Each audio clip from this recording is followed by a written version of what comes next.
Saudi अरबको एक प्रतिष्ठित कम्पनीमा हामी दुवैजना सँगै काम गर्थ्यौं। हामी मतलब राज र म। हामी साउदीको मुटु राजधानीको यानिका रियादमा थियौं। राज सप्लाई डिपार्टमा कार्यरत थिए। उनी सप्लाईको क्रममा साउदीका एक घरमा जानु पर्थ्यो। त्यसै क्रममा राजको भेट नुरसँग भएको थियो। राज सधैँ उनको बारेमा बताउँथे। नुरको प्रशंसा गरेर कहिले पनि नथाक्ने राजको व्यवहार देखेर म आफै थकित हुन्थे। आखिर नुरमा के छ यस्तो? मलाई राजले फोटो देखाए। म रूपमा कहिले विश्वास गर्दैनथे। रूपमा किन मर्छस् राज? सुन्दर फूलपित्रको राग अनुराग अनि विषादीको पनि अध्ययन गर्न जरुरी हुन्छ।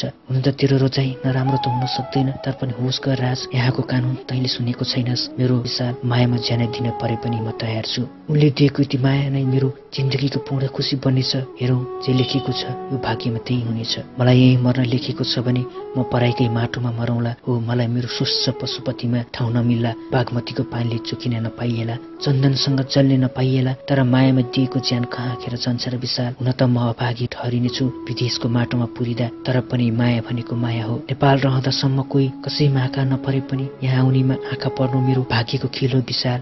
जे होगा देखा जाएगा। नुर र राजको प्रेम देखेर मलाई पनि डाहा हुन्थ्यो। मलाई पनि प्रेममा डुब्न मन लाग्थ्यो। मरुभूमि राहभित्र पनि उनीहरूको प्रेम छाङ्गिँदै थियो। कहिले भेटेर त कहिले फोनबाट नै लामो समयसम्म उनीहरूको कुराकानी चल्थ्यो। म कहिले काहीँ जिस्काउँथे, राज तेरो त काम तमाम भयो, भाउजूसँग मलाई नि कुरा गर न यार। म पनि यसो सुनाउनु मेरो भाउजूको मिठो स्वर, जुन स्वरमा राज अल्झिएको छ। मेरो कुरा सुनेपछि राजले फोन लाउड स्पिकरमा राखेर सुनाउँथ्यो। उताबाट आवाज आउँथ्यो, हिन हुआ को हो? राजले नरम भएर जवाब दिन्थ्यो, सदिक साथी विशाल। उनीहरूको कुरा कतिखेर सकिन्थ्यो मैले कहिले पनि थाहा पाइनँ। म आफ्नै दुनियाँ व्यस्त हुन्थे, उनीहरू आफै भित्र हराउँथे। एक कान दुई कान मैदान भनेपछि उनीहरूको प्रेम नुरको घर परिवारले थाहा पाए। उनका बाबा आमाले पुलिसमा कम्प्लेन गरे। ठुलो रडाको नै मचियो। अन्त्यमा राजले फाँसी सुनाइयो। फाँसी हुने अन्तिम दिन राजले एउटा पत्र लेखेको थियो र मलाई भनेको थियो, राज यो पत्र एकचोटि पढेर नुरलाई देखाए। मैले किन हेर्नु राज भन्दा राज भन्दै थिए, सायद तैँले नै उल्टा गर्नु पर्ला विशाल। मेरो आँखा भरि आँसु थिए।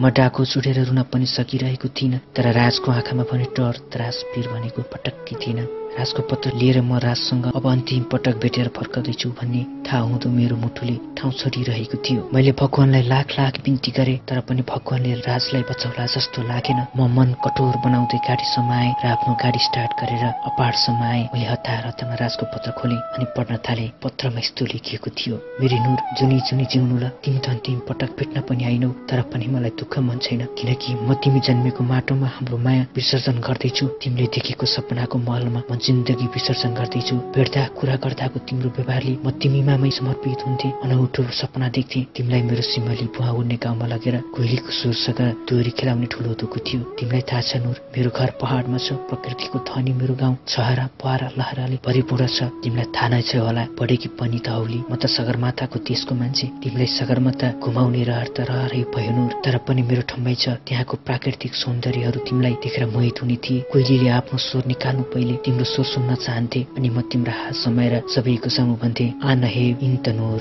म तिमीलाई माया गर्छु नुर। हुन त तिम्रो र मेरो अन्तिम भेट यही पत्रमा हुनेछ। भाग्यमा भए प्रेम अमर भए अर्को चुनीमा भेटौँला। भगवानको मर्जी न हो, जे चाहन्छ उही हुन्छ। तिमी भगवान भन्दा बुझ्दिनौ होला। तिमीले भगवानलाई अल्लाह भनेर पुस्ने गर्छौ। भगवान भन या अल्लाह भन, एक मेरो नजरमा तिम्रा बाबाले म हिन्दू भएकै कारणले मलाई नकारेका हुन्। मलाई थाहा छ तिम्रा बाबाले धर्म परिवर्तन गर भनेर नभनेको पनि होइन, तर मैले चाहिन, किनकि धर्म परिवर्तनमा के नै छ र? म जहाँ जन्मे, जुन संस्कारमा जन्मे, उही तरिकाले बाँचे। कसले निधारमा लेखिएको हुन्छ र मुस्लिम यो क्रिस्चियन यो हिन्दू भनेर? हामीले मान्ने प्रार्थना गर्ने शैली फरक हो, तर भगवान सबै एकै हुन्। मेरो बाबालाई सुनाइदिनु नुर, मेरो भगवान मानवता हो। तिम्रो बाबाको जस्तो अल्लाह मेरो भगवान होइन। हाम्रो प्रेमलाई आड बनाएर तिम्रो बाबाले लडेको धर्मयुद्ध होइन, त्यो त अहम हो। आफ्नो एरियामा कुकुर पनि शेर हुने। धर्म फरक भएकै कारणले म जस्ता कति मेरा नेपाली दाजुभाइ दिदीबहिनीहरू यहाँ हेपिएको चेपिएको तितो यथार्थ छ। मान्छे आखिर मान्छे हो नुर, जात धर्म स्तर त हामीले बनाएको त हो। तिमी नै भन त, जन्मनुभन्दा अगाडि तिमी कुन धर्मको थियौ? काटेर गत्ता सबै कुरा त आउँछ नि होइन र? हुन त तिम्रा बाबालाई प्रेमको महत्त्व के थाहा? सधैँ पैसाको पछाडि कुद्छन्। पैसा दिएर धर्म परिवर्तन गर भन्छन्। पैसाले माया पाइने भए संसारमा सबै पैसावालाहरू पूर्ण हुन्थ्यो होलान्। तिमीसँग भेट हुने अन्तिम हो, त्यसैले मलाई यो पत्र टुङ्ग्याउन मन छैन अनि चाहन्न पनि, तर पनि लामो गन्थन लेख्दा लेख्दै त्यसैले अन्त्यमा तिमीसँग बिदा माग्न पनि नपाइएला कि? त्यसैले हाम्रो भेट अब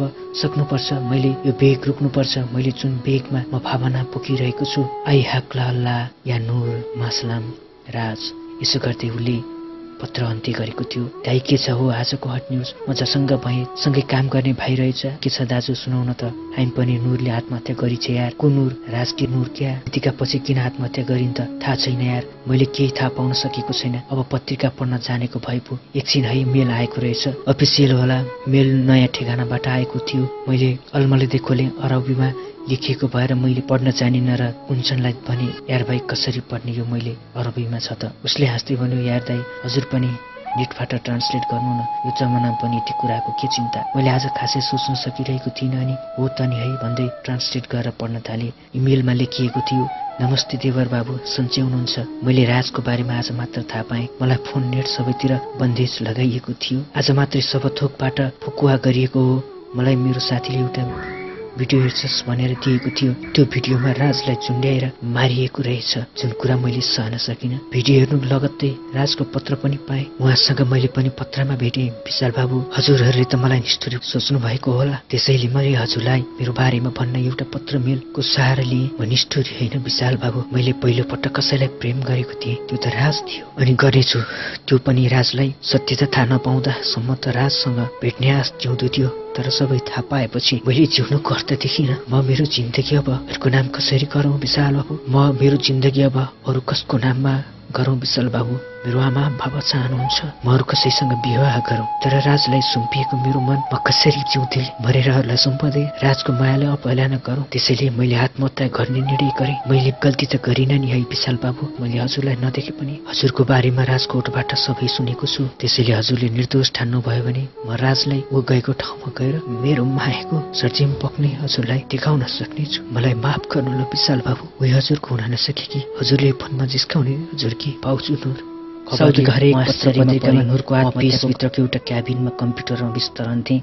तर आज अचानक पत्रिका पढेको नजरले अचम्म बनायो। हुन त मलाई पनि कहाँरै पढ्न आउँथ्यो र राजको मोबाइलमा देखेको फोटोको कारणले चिनेको मात्रै हो। मैले प्रत्यक्ष देखेको भने थिइनँ। राजलाई झुन्ड्याएर मारिएको महिना दिन नहुँदै नूरको आत्महत्याले म मात्र होइन नूरका परिवार पनि अचम्मित भयो होलान्। आज नूरको आत्महत्याको खबरले राजको अन्धकारपूर्ण दिन अनि उसलाई गुमाएको पल झलझल आँखामा आउन थालेको छ।